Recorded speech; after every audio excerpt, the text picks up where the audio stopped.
I'm extremely happy to be with all of you this morning, especially launching our orientation program for our first MBA students. Very excited to welcome all you students, and I hope this next 1 hour will be eventful and fruitful, and you'll kind of get a overall idea as to what you're going to be doing the next couple of years here at RVS. And I hope you can see my presentation here. So today, I'm going to be talking about education for digital era, and also in the process, I'm going to be touching upon who is a techno manager. So first, the objective. What are you going to understand, or what is the takeaway at the end of the session? Basically, there are three things. You're all going to gain exposure to how businesses operate in the digital world. Now, this is very, very important in this present situation. You've all decided to become techno managers. That's excellent. But becoming techno manager means more than just understanding the technology. You need to understand how the technology impacts the world, the business world, because just implementing various innovative technologies is not enough. So, as I said, we are going to be talking about education for digital era and who's a techno manager. So the objective is, we have three objectives for today.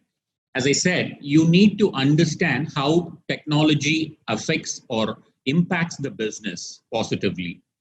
And in the process, you will know who is a techno manager and what skills are required of a techno manager to survive in this digital economy. And you will also gain exposure to two important things that are happening around us right now. The first one is digital disruption, and the other one is digital transformation. Now, there is a big difference between these two terminologies, and many of us confuse between digital disruption and digital transformation. So hopefully, by the end of this presentation, you should have a clear picture of both these terms. Right. So let's first understand what is digital.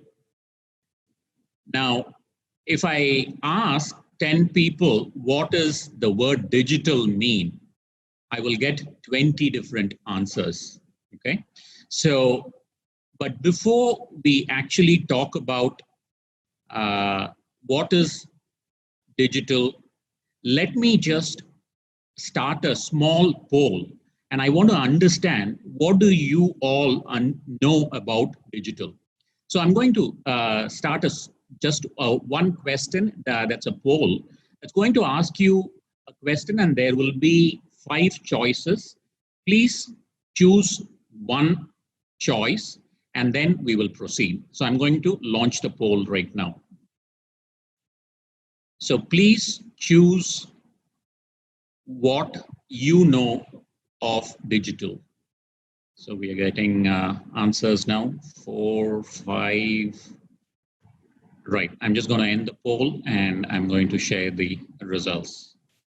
As you can see, 16% of you have said all of the above, and the rest have kind of are a bit, they've chosen social media, e-commerce, travel apps, and I think just one has chosen none of the above. Well, this is not surprising, and I'm very happy that we have majority of you choosing all of the above, which is the correct answer.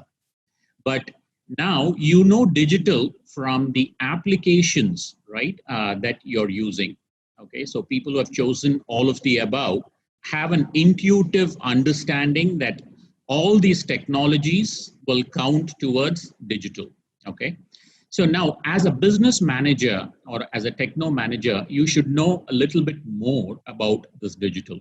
Okay, so digital means it is the convergence of multiple technology innovations. Now, why is this different from IT revolution? IT revolution has been happening in our country for the past um, 50 years now, I think, right from mid 70s, especially from mid 80s, when all the big IT service companies started their operations. IT revolution has begun in India. Now, digital revolution is different from IT revolution. In the IT revolution, you just had one or few technologies that was used in developing business or other software applications. Now, I'm going to contrast that with digital applications. Now, digital means it is the convergence of many such technologies. Some of the technologies are big data analytics, cloud computing, mobility, mobile solutions, social media, connected devices, Internet of Things, artificial intelligence and machine learning, blockchain, and virtual reality. Now, whenever you're developing a business application, or I'm going to insist on business application, but that does not mean that digital is useful only for business applications. I'm saying business applications because you're all MBA students, and I think you should know a lot more about business applications than other applications. So please don't think that digital is only for business applications, right? So, let's take the example of Facebook. We know Facebook as a social media tool, but do you know how many technologies are involved in making a Facebook application? Pretty much all the technologies that you're seeing in front of you on the screen, excluding probably maybe blockchain and virtual reality and Internet of Things, all the other technologies are being used, developed, and to maintain Facebook application. If Facebook software has to reside on your mobile phone, you will not have space just to hold that application. So where is this hosted? The Facebook application is hosted on a cloud platform. That is what it's called as cloud computing. And you just have a very small app. That is a small piece of software which you use to connect to the Facebook application and use it. And there are, as I said, other technologies involved in it. So for right now, it is enough if you know difference between IT revolution and digital revolution. And it is enough if you just know digital means it is combination of multiple technologies. Okay, it is just not a combining multiple technologies, but it is also connected to each other. Now, this is actually bringing lots and lots of capabilities and possibilities to businesses over the course of next 2 years. And even by the end of this month, you will be exposed to various business applications that these digital technologies have enabled. We have put together a star cast of faculty members who will be talking about the different business applications. So be sure that that you attend all the sessions, because there's not going to be an exam for this. We are not going to test you except for these small quizzes that we give just to engage you. But if you just listen, you will come up. You will come out after this orientation with a totally different perspective, and this will be a good segue or a good start for you to start the MBA program.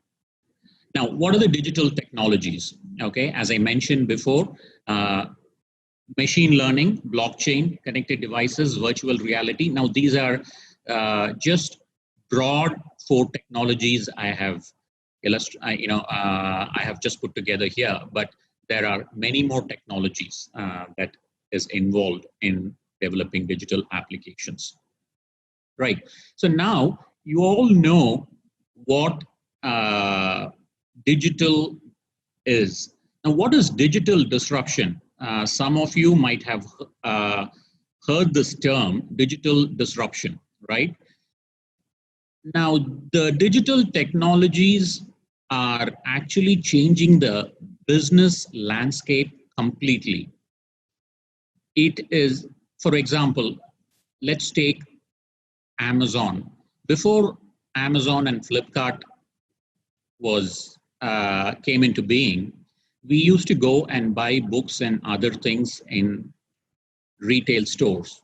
Now the whole thing has changed, and more people are gravitating towards e-commerce, and it is extremely very easy. Not only easy, it gives a lot of other value to customers, like it's cost effective, and also the experience that you get in browsing so many things in e-commerce platform. You just can't do that at the comfort of your home by going to a retail store. So the choices and are enormous. It's easy to shop and convenient, and also it is cost effective. Now, this is what is changing the landscape completely. The existing businesses are being threatened or are even facing extinction from these new digital startups. Again, over the course of the next 2 years, Digital Musings is a program that we will be using to engage with all of you, irrespective of your specialization. All of you will be exposed to the digital businesses and how things are changing in the real world with respect to digital. So by the end of 2 years, you might not even take a digital specialization, but you will have a very sound business knowledge of how to carry on a very educated conversation with even a high level person in a big company. That is our goal. And this is unique to RVS IMSR. And we have been able to put together this program because we have developed this curriculum over the past 4 years, and our faculty have been trained in top schools. And as our director mentioned, we have been, we all finished our courses in various Ivy League and in various premier institutions in India and in US and in Europe as well. So we will be imparting that knowledge. Now, please don't get scared that we will be talking something that will go over your heads. We will make it as simple as possible, and we will try to tell you stories through which we will try and educate you the digital knowledge. Now, I told you about Amazon, but here is a case history of how Amazon has disrupted Walmart. Now, some of you may know what is Walmart. Many of you may not know. Walmart is still not available in India. It is available only in Punjab, as if I'm right, as a wholesale store because of certain regulations. Walmart all over the world is a very big retail chain. Like in Coimbatore, we have Nilgiris, but it is probably 30 times bigger than Nilgiris. And you can pretty much get everything, not just you can get apparels, groceries, fruits, vegetables, fast-moving consumer goods. Pretty much everything a household wants on a day-to-day basis, you can get it from Walmart. Now, Walmart has been in existence for like more than 5 or 6 decades, or even more than that. But Amazon, which was started in mid-90s, they have come and disrupted Walmart in a very, very big way. Now, this is a example. This is a very big example. Don't think this is just happening to Walmart. This is happening to each and every industry in India and all over the world. Existing industries are being disrupted by new startups like Amazon. It doesn't even have to be as big as Amazon. Even small startups are, disrupting big businesses. I'll just give you a very, small example. It is, but I was always intrigued when I kind of did this analysis. I was intrigued how digital is disrupting even a small petty shop, right? Before online phone recharging, right? So you used to go to a petty shop, get recharge cards, or to some other mobile shop. After online recharge, that business has gone down drastically for small shops and even for mobile shops. So a small startup like Paytm and other providers, you're able to just do it, at the touch of a button with your mobile phone. You don't have to go to a retail store anymore. So this is what is disruption. This is what is disruption, and this is what big companies are now thinking how to face this disruption successfully. Now, why is this important? This is important because there will be many more jobs that will be opening up in this area. All the companies, right, irrespective of whether they are in a digital space or not, have to embrace digital technologies and have to ensure that it is impacting their businesses in a positive way. Now, there are computer science students who will be working on the core technology per se. They'll be programming, they'll be setting up cloud infrastructure. They will be developing artificial intelligence applications. But as business students, your role is even more important, because it is not enough if you just develop any application using a software technology. It is very important that it has to impact the business. I'm going to reiterate this word many times, because it has to get distilled in all of our heads that just becoming more digital is not the goal of any business. Becoming digital should help the business in changing their strategy and in competing effectively in today's world. That is where you MBAs will play a very large role. You will be the middleman, so to speak, if I can use that word, between computer science professionals, between technologists, and between executives in a company, because executives do not understand technology, and technologists need not understand the business side of it. It is you who will connect that bridge, and you will know what capabilities are available with respect to various technologies, and you will also interact with business executives. You'll understand their business problems, and if you can come up with a creative and an innovative solution, you are a star in that company. And we will ensure that you will have that knowledge by the end of 2 years. We will be giving you these webinars, a digital musings program for all of you.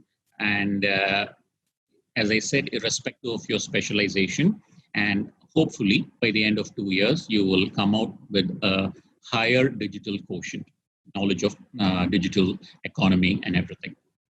I'll also give you one more example of what has happened to SMS after WhatsApp came into being. Before WhatsApp, we were all using short messaging service, and the telecom companies were earning, billions of dollars. So if you look at the slide, this is data that we are comparing between 2013 on the right side and 2018. Prior to WhatsApp, telecom companies worldwide were earning close to $120 billion. Mind you, this is in dollars. So if you convert it into rupees, it's going to run into lakhs and lakhs of crores.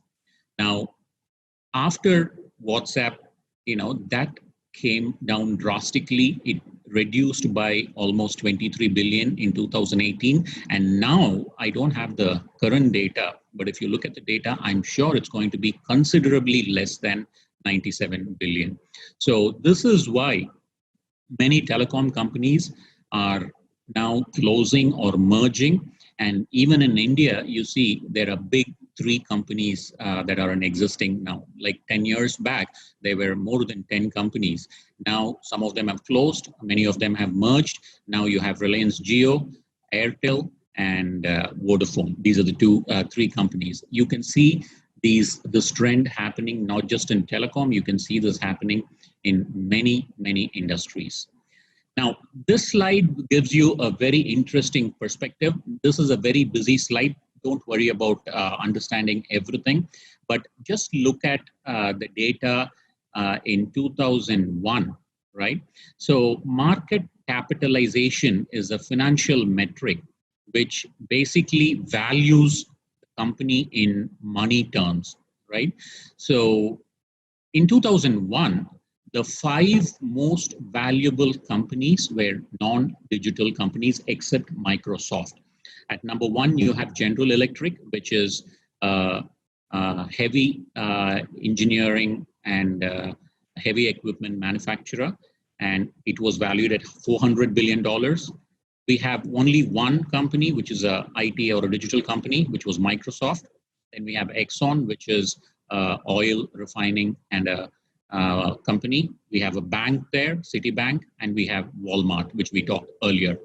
Now, in 2001. Now, please look at 2016. Look at all the companies which has the highest market capitalization, which means which are the companies, which are the top five companies that have the highest value.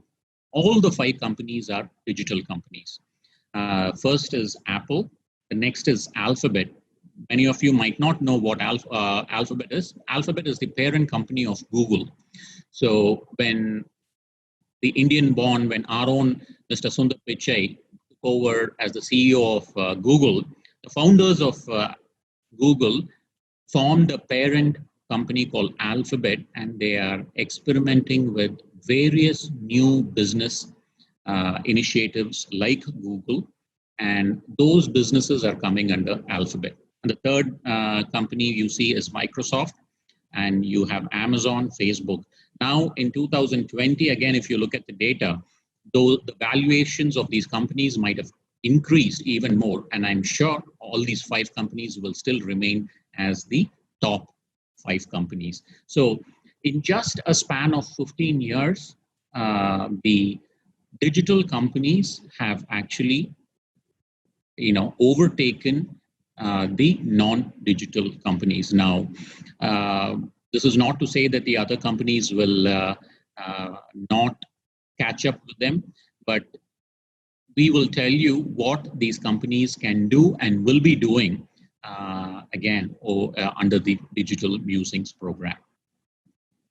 Right, so now we have looked at two important terms, digital and digital disruption. Now I'm going to talk about, for the rest of the time that we have, we are going to be discussing what is digital business transformation. Now, this is again a very important area where most of you ambitious students, if you really want to work in this space, there will be many opportunities. Existing businesses will be investing on a lot of digital initiatives to compete with these new digital startups. Now, that is called as digital business transformation, because let us take example of RVS. Now, RVS is not a digital company. It's not a digital native company, which means when RVS was started, it did not start on the internet. But we have lots and lots of e-learning companies that are coming, and we have lots of MOOCs, which are massive open online courses like Coursera, Udacity, and everything. Those are all giving us lots of competition. Now, what should we do in order to compete effectively with those new digital startups is what digital business transformation is all about. And there will be many jobs in this area. There are already plenty of jobs, but we don't have enough people. Again, let me reiterate, the jobs need not pertain only to technologists. Even more than technologists, you need to, the businesses need to have techno managers to understand technology and business problems and come up with innovative solutions. And that is why we at RVS have put together this curriculum of techno managerial curriculum. We will be going through, going into the 5 areas of digital transformation. But before going into those areas, I want to give you a successful transformation example.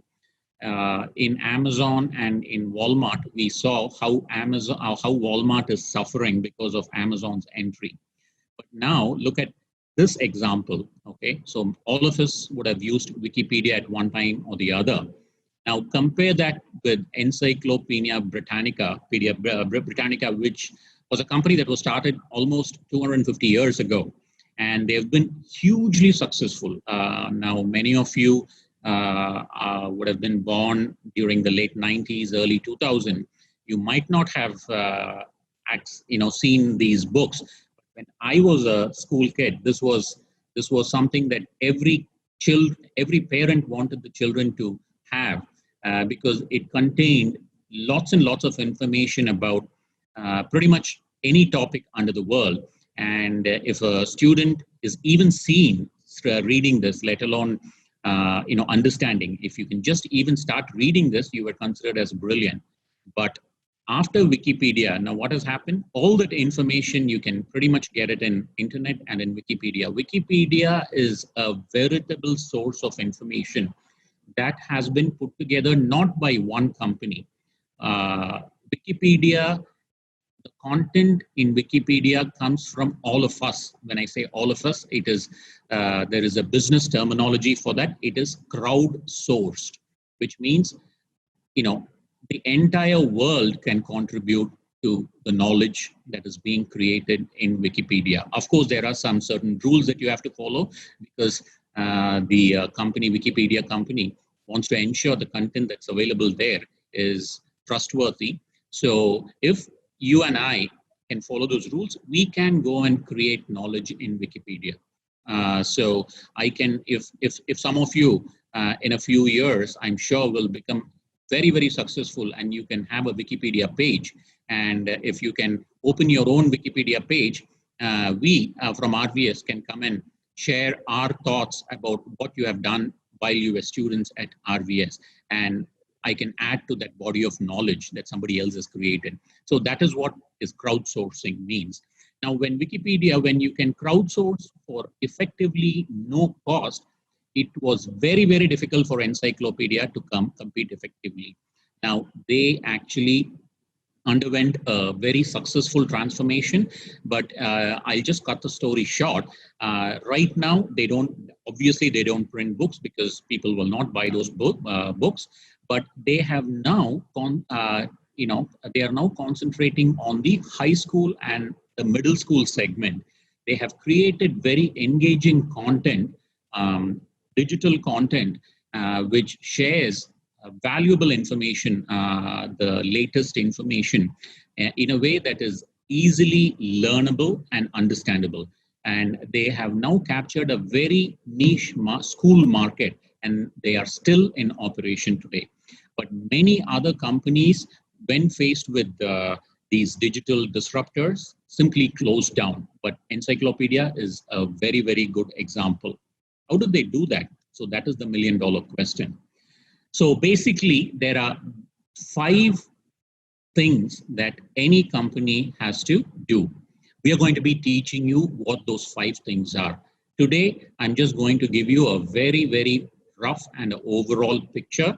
And the faculty who will be teaching you, or who will be conducting business use cases during this orientation program, will be giving you examples of different business use case. What is a business use case? Business use case is, how do you use the technology and what business problem you're solving with the technology on all these 5, across these areas. Some may concentrate on customers, some may concentrate on competition, innovation, and so on and so forth. But for today's session, I'm just going to give you a very brief overview of why these 5 areas are important and how you can, as a business manager, you can impact the businesses in a positive way. The first is customers, right? Just look at the left image, right? Prior to digital revolution, companies, imagine how companies advertising their uh, products and how they were actually producing. It was the company that was talking about the products, right? So they will, if it was advertisement, they will uh, they will take out certain amount of time on TV and they will advertise their products. And every one of us will be watching. Whoever is watching the channel will get to watch that particular ad. Now, this is a one-way communication. The company is talking about its products. Similarly, it was the company which was producing their products, right? Because in the production process, customers will not have much of a say. This was the pre-digital world. Now, with the new technologies, the paradigm or the business model has shifted completely. Just look at the right-hand image. Now, it is a network of customers. It is not just the company talking about the products. It is, yes, the company is still talking about their products, but it does not stop there. The customers are also talking up to other customers, right? So let's say you go to a restaurant and you eat a very good, sumptuous meal. What do? You know, I think your generation instantly takes a photograph and shares it on Instagram and says, and you comment how awesome the food was. Similarly, if the food is really bad, in just a matter of seconds, you ensure that all the people in your network know about it.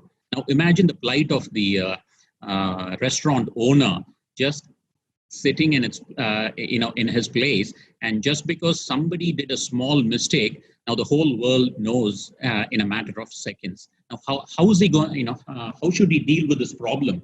Can he just leave the this problem and expect it to go away? Definitely he can't. Now what does he have to do? This is something that we will be teaching you, but just for now, understand it is no more the company that is talking about their products. It is also you and me talking about the company's products. How are we talking? We are using our blogs to talk about it. We are using our social media. There are lots of forums, like Quora is one forum where people just go and simply talk about how good or bad certain brands are. And, the other things, Craigslist and everything are available in the US. So there are lots of channels where we can go and either appreciate or crib about the service that we are getting. Now, the power is in our hands now. So this is good for the customer, but this is definitely not good for the company if they do not know how to handle this. Now, if a company knows how to handle it, they can really make use of this, and they can not only communicate or advertise through this network, they can also create their product with the help of this network. We will be giving you lots of use cases, how you can co-create using crowdsourcing. So we talked about how Wikipedia has created content using crowdsourcing method. So similarly, other companies are also using successfully crowdsourcing methodology to co-create their product with the help of customers. So this is a massive, massive change that is happening. And if you understand how to do this when you're working for a company, you will be, again, much, much wanted, and you will be in need in that particular company. Because as of now, there are only technologists who understand the technology. Only very, very few people in IIMs and in coming out of top business schools understand how to develop the technology in order to impact the business. After these 2 years, you will have a very thorough knowledge. The next one, okay, so the next is competition. I told how customers are impacting, how the customer behavior has changed completely. Now I'm going to talk about how competition has changed after the digital revolution.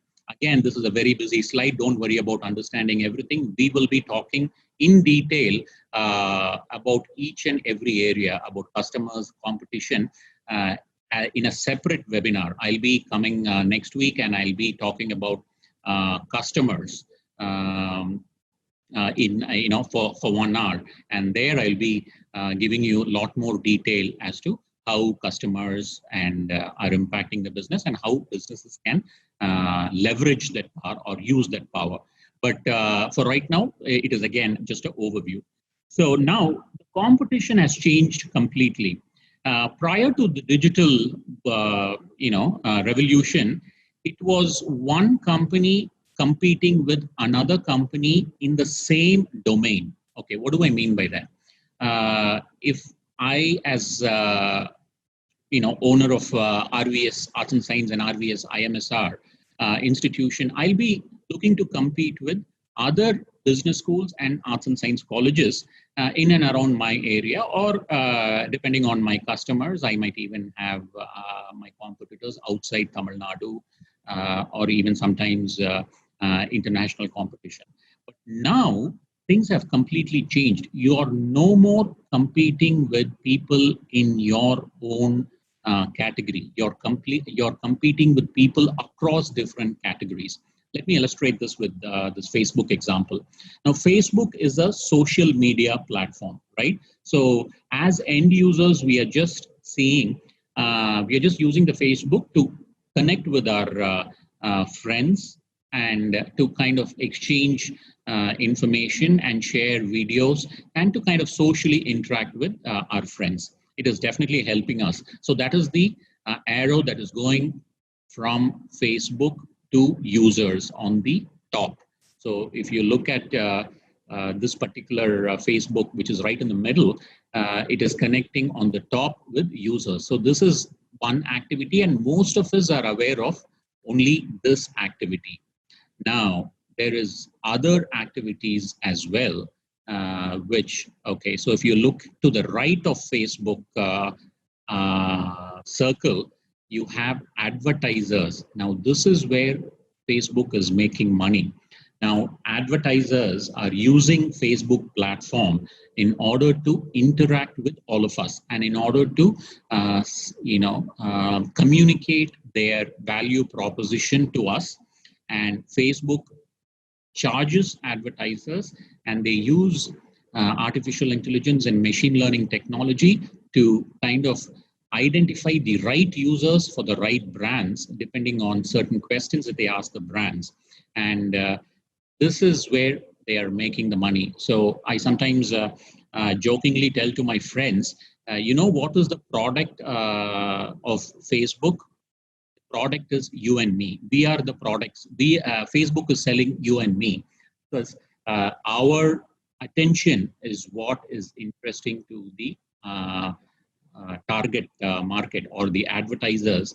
And if we stop using Facebook, it just can't make money from advertisers, which is not a bad thing, because Facebook is definitely adding a lot of value to us by helping us stay connected with our friends and family. So in exchange for that, we are also viewing the products. And many times, lots of courses that I do online, I first come across that on the Facebook platform.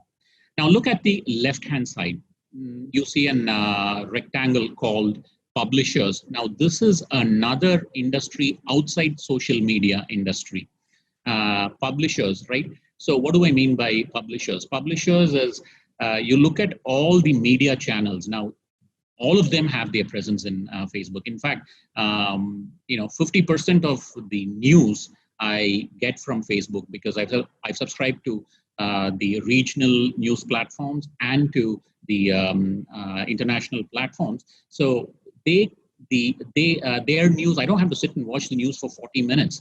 The most important news comes in very small chunks, which as I'm browsing, or as I'm going through the feed, I sometimes listen to the videos of TV channels and even paper publishers, right? So it is extremely, extremely useful. And finally, down below, you see developers they develop many applications. Many of you might have played. There are many applications which says click this icon to see what you will be in your next life, right? So that is a game that Facebook has now. Facebook has not developed that. Somebody else has developed that.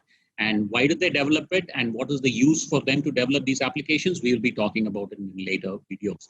But just understand, Facebook is a social media platform, right? So if you say it is a social media industry, now look at how many other industries it is connecting to, right? So this is where the competition has completely changed. Facebook cannot just compete with other social media platforms. It also has to satisfy the needs of publishers, app developers, and even advertising industry is a separate industry, right? So now, if Facebook doesn't have the right value proposition for advertisers, they will simply switch. There are other social platforms. Of course, Instagram is now part of Facebook, but there are other social platforms. For example, LinkedIn.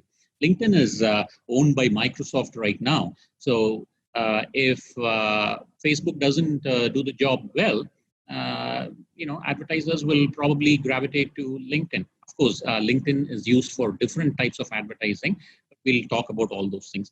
So just understand that this is a platform business. Platform business means you don't own all the products. A lot of the products, for example, apps and everything are coming from other third parties, and you just aggregate and you just orchestrate this whole game. And platform competition is a separate topic, and I'll be touching on that particular topic in the third week. So this is the first week. Next week, I'll be talking about customers. And the week after that, I'll be talking about competition, which is platform competition. Now, I'll give you one more example. We all know about Swiggy, right? Now, Swiggy is in the food delivery business, and many people are starting restaurants on Swiggy itself, right? So Swiggy is, if in one way you can say Swiggy is a competitor to the rest of the restaurants. So in Coimbatore, again, I've just taken the local examples. Ananda's and Gauri Shankar, Annapurna Gauri Shankar are two very popular vegetarian restaurants. Now, is Swiggy a competitor or enabler to these two restaurants? If I ask you that question, it will be very difficult to answer, because Swiggy is both a competitor and is an enabler. Why is Swiggy a competitor? Because people can order food through Swiggy, not just from these two restaurants, but from 200 other restaurants that are available in Swiggy. Now, why is it enabler to these two restaurants? Because if you order from these two restaurants, it is Swiggy which is helping you deliver those orders. So it is also helping this. So now if you think a little carefully, you cannot say Swiggy is just a competitor. It is both a competitor in one sense and both an enabler. So how should Anandas and Annapurna and Gauri Shankar engage with a digital company like Swiggy, right? You have to engage with them. There is a new word for this that is called as co-opetition, which is, it is not competition, it is not cooperating, it is both co-opetition, right? So we will be discussing about this particular topic again in the third week. Now, the third area which companies have to concentrate is data. Now, this is where some of you might have chosen business analytics specialization. We will be teaching you about the immense potential of data for transforming businesses and the immense potential of data for Swiggy like companies, digital companies, how they are using it to personalize, to optimize, and to also come up with new value propositions. Now, value proposition is a word that I'll be using very often. Value proposition is nothing but what value or what benefit the company is promising to its customers, right? So we need to have, every business needs to have a very solid value proposition. Now, data is helping refine and come up with new value propositions. Again, this is a topic that I've uh, you know, delegated for the fourth week. We will be talking about data, but the business analytics specialization students will understand a lot about technology. Like, you will also understand how to develop algorithms to solve business problems. Number two, you will learn about the different business problems that can be solved using data. And finally, you will understand how to mine for insights in data. The faculty members who will be teaching you have been trained in top schools like IITM, IIT Bangalore, and even we have one faculty who was completed certification from Harvard Business School. So we've been very fortunate to kind of put together this curriculum with the help of the entire team, and we hope to give you a very thrilling and a very great learning experience. For now, understand data is very important, and data, many people, many important industry leaders have said data is the new oil. Now, oil, if you've been following the news, the oil price has fallen drastically. In fact, as early as last month, it even touched $0 per barrel. But of course, now I think it's somewhere in 30 or 40, or I'm not sure, but it's just increased a little bit. But there were times when oil touched more than $100 a barrel. But now they are saying data is the oil. So we will teach you how to impact businesses using data, if for students who have taken this specialization. Now, innovation. Right. So the fourth area, which is very, very important, is innovation.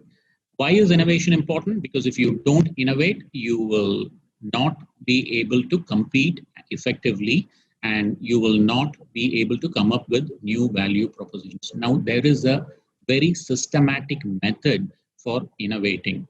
Now, we are probably one of the very few business schools in the country which have design thinking as a core curriculum. What does this mean? All of you, irrespective of your specialization, will be learning this particular course. So after this webinar, I urge all of you to Google design thinking and kind of get a broad overview of design thinking, because in your second year, I think in your third semester, you will be you'll be exposed to design thinking curriculum in a very deep way. So I've just given you one faculty's credential there, Mr. Vignesh Darshan. He has completed Mastering Design Thinking course from MIT School of Management. MIT is one of the top technical schools in the world. It's based out of Boston, Massachusetts. You can also look at MIT's ranking. It is next to Harvard Business School. It's next to Harvard University, and this is known for its technological strength. And so the curriculum is designed by the person who has finished the course from MIT. Finally, I've been talking about value proposition. I told you what value proposition means. Again, it is the benefit that you promise to the customer. Now, the value proposition is just not does not start and end with just the product. It starts even before the product is sold to the customer, and it does not end with the product. It also it also goes after the product is sold. So, for example, a very simple thing as a customer service. So if you buy a product from a company, if you don't get good customer service, the value proposition is not as strong as somebody who gives both the product and a very good customer service, right? So similarly, digital technologies are enabling companies to come up with new value propositions. This will be my final talk for the orientation session at the end of the fourth week, where I'll be discussing about the new value propositions and how, as techno managers, you can kind of suggest your managers, executives to use these technologies to come up with new value propositions. Now, I forgot to mention when I was talking about customers, the specialization that is related to customers communication is digital marketing. Digital marketing is a course where we actually teach you very in-depth about not just advertisements, but something that is very, very important, which is not being taught in digital marketing courses anywhere, which is called as content marketing. Now, why is content important? Because content is the one which is taking the place of a human being in the digital world. So right now, if you want to buy a TV, you just instantly Google TV, Samsung TV. And what do you see? You see the right content. So whoever can compete and get your attention with the right content will get your business, right? So in digital marketing, we'll be teaching about not just how to advertise in Facebook or in Google, but even much, much more than that. Now, when we started our curriculum, we were concentrating on these two things, but we have now learned a lot more about digital marketing from, in fact, right now I'm undergoing a course at London School of Business on digital marketing. It's an online course, and some of the learnings we'll be imparting into the curriculum. So you'll get a 360-degree view of digital marketing for people who have chosen that specialization. But that is when we talk about customers, right? So in value proposition, we will be teaching you the different value propositions in the digital musings program and in the strategy course, which all of you will be studying at the end of your final semester, with the end of your second semester. So don't worry if you have not taken a digital specialization. Now, we are calling two specializations as digital specialization. One is business analytics and the other one is digital marketing. If you want to take both, great. But if you want to take HR and finance, don't think you will be left out with all these things. Without knowing these things, it is the digital musings program that that is available for all of you across specializations throughout the 2 years, through webinars and through on-screen, through in-person classes whenever this COVID lets us have in-person classes. So we'll be imparting you with those with that knowledge. Yes, people with digital specializations will have a more in-depth knowledge, but the others will not be completely left out. This is what I was just mentioning. There are two ways to become a techno manager. One is just attend digital musing sessions.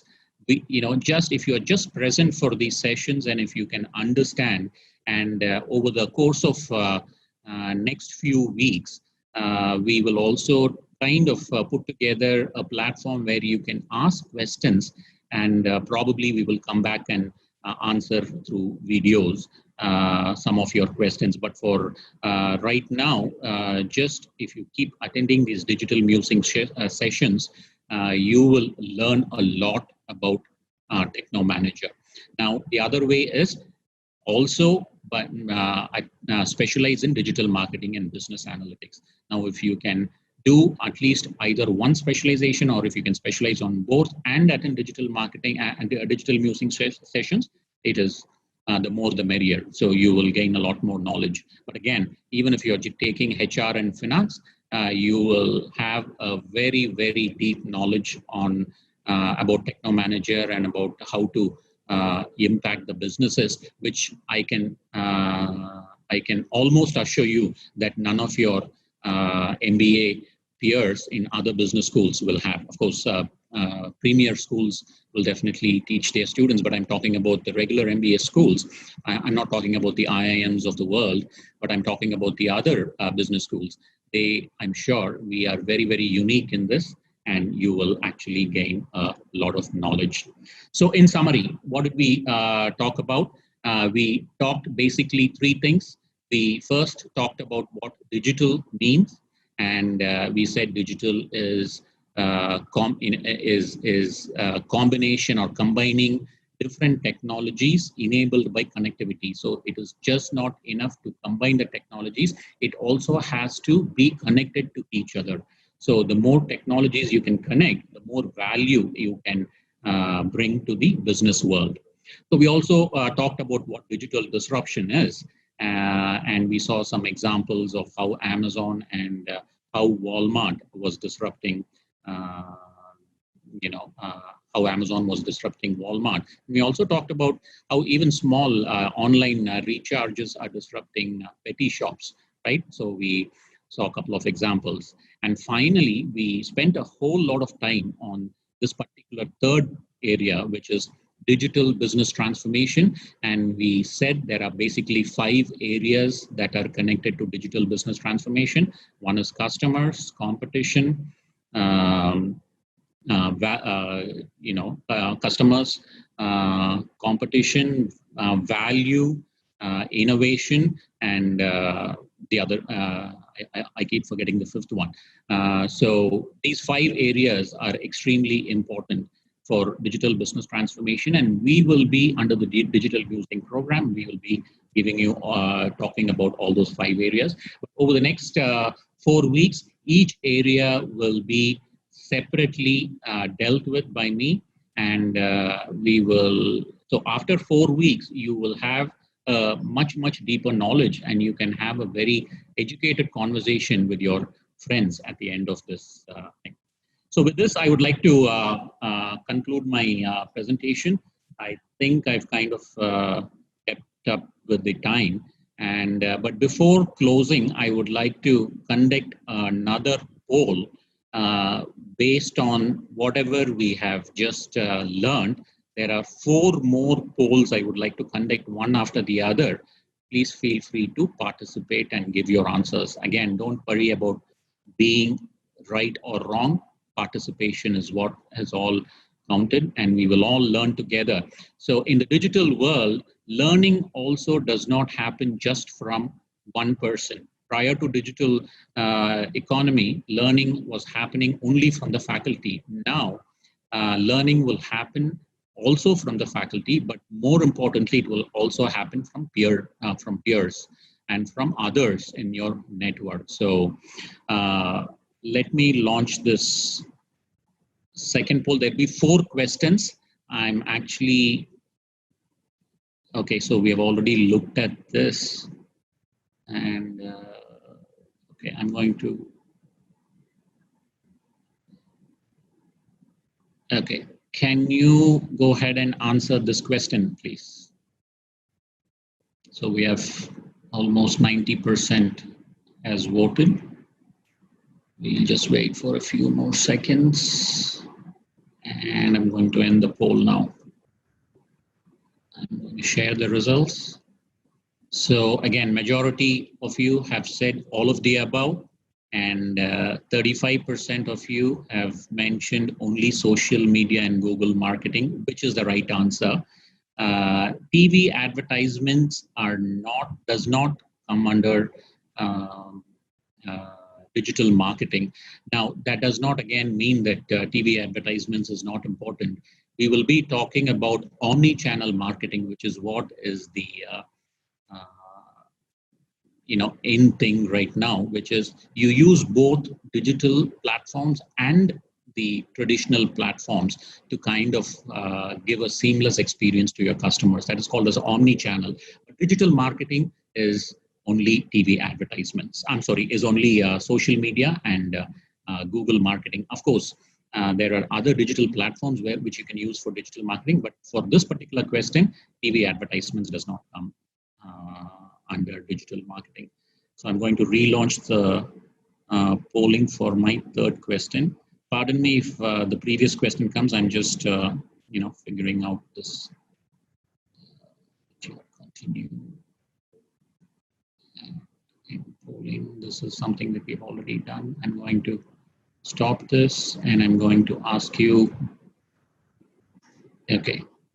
So can you go ahead and answer this question, please? What is business analytics?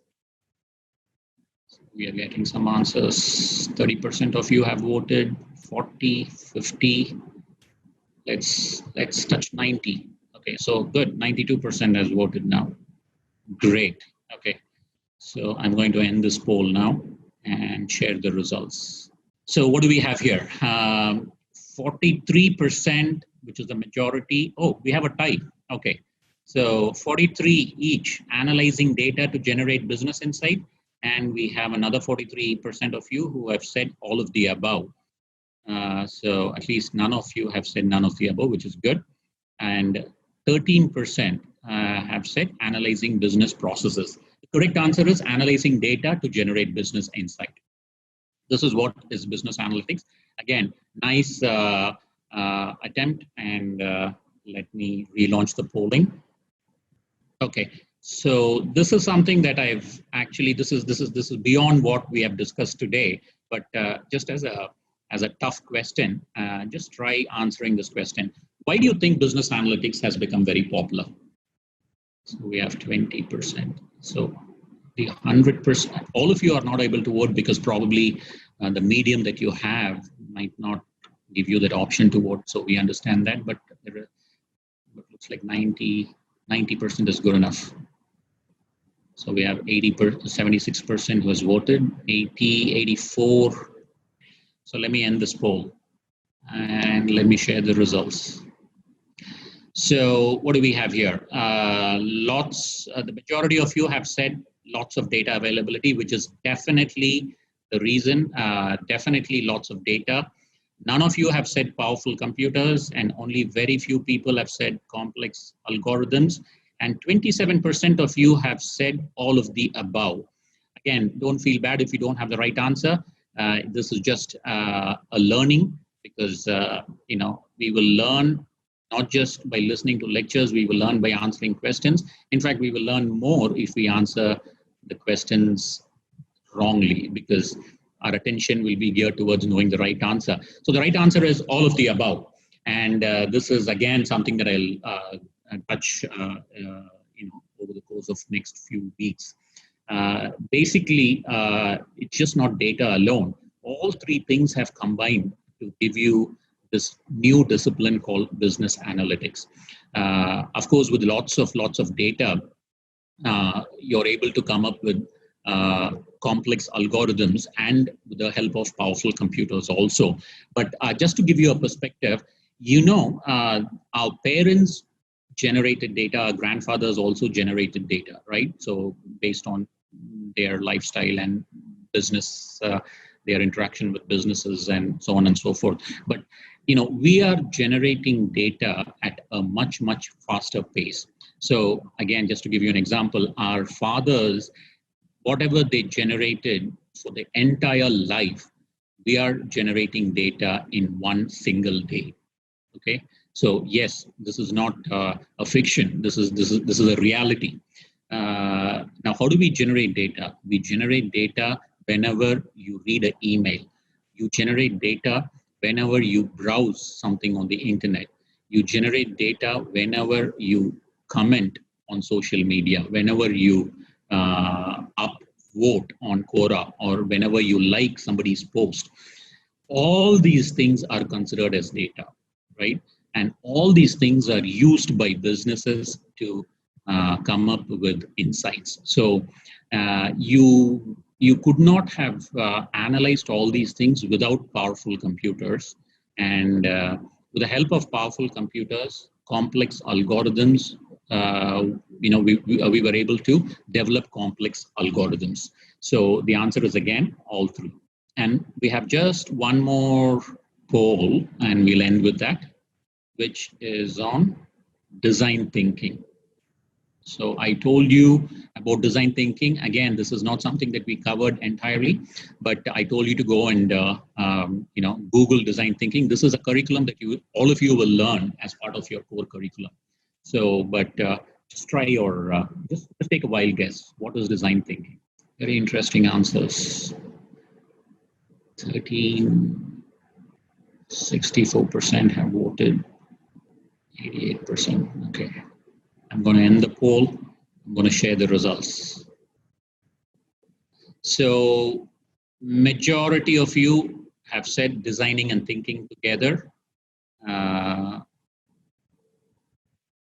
Thinking like a designer, only 5%. That is just one person. One person has, have given that answer. I hope it's not our faculty. Even if it's a faculty, I'm happy. I'm sure Vignesh is not here, who's the instructor, so we have not let him inside. So otherwise, he would have answered correctly. He's the one who's designed this curriculum. But designing websites, we have 23% and 27%, all of the above. The right answer is thinking like a designer. So why is this important? Because designers have a very different way of thinking, and thinking like a designer enables you to do a lot of experiments, and it is doing experiments which will help you in the innovation part under the digital business transformation. So we talked about innovation. So you have to think like a designer in order to innovate. Now, that is an entire course you will learn. In fact, there are two programs. One is on the conceptual learning, and the other one is on practical learning. So we have paired two courses for you to think like a designer. Now, that skill alone will be enough to get you a great job if you kind of know how to apply. So, we have, our curriculum is skill-based. So all of you will know about design thinking. All of you will have a very deep Excel knowledge. Both these skills are very, very important after you graduate. So for right now, just learn about design thinking, okay? So with this, I would like to thank all of you for taking your time and to be with us. I hope you enjoyed the session, and I hope there was learning for all of you. We will continue to engage, as I said, with you, not just in through digital musings, but the other faculty members in finance, in Excel, and in other areas will also be talking to you. And at the end of 4 weeks, you will have a thorough knowledge about what this MBA program. And even before entering the MBA program, you will be much more knowledgeable than what you came in with. So feel free to share this knowledge to your friends, and if some of your friends are interested, you can get in touch with our team members. They'll be happy to advise them and counsel them, and if they are interested in joining the MBA program, we'll be happy to do the counseling. So thank you very much, and good luck to all of you.